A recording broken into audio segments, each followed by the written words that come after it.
આજે તો સવારમાં આપણી સવારી પહોંચી ગઈ હતી જાડી બેનપણીના ઘરે. અહીંયા આવી તો 8 વાગ્યાનો ઉઠ્યો હતો, પણ નાવા ગયો નહોતો. 10 વાગાડી દીધા. પછી આપણે જવાનું હતું પેંડા લેવા માટે. ફટાફટ આપણે અહીંયા મસ્ત લક્ષ્મીમાં પેંડા લેવા માટે પહોંચી ગયા. પેંડા એટલા બધા હતા, જોઈને કન્ફ્યુઝન થઈ ગયું કે કયાક લઈએ.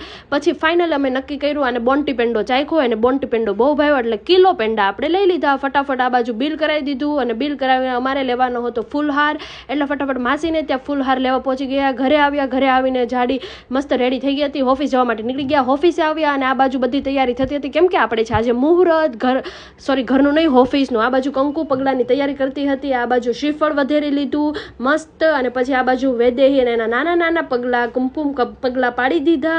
અને આ બાજુ આપણા મોટા શેઠ કૃષ્ણમ એ પણ પગલાં પાડશે. અને પછી ફાઇનલી આપણે જાડી બેનપણીએ પણ પગલાં પાડી દીધા છે. બધાએ પગલાં પાડી દીધા, 3 શેઠ શેઠાણીઓએ.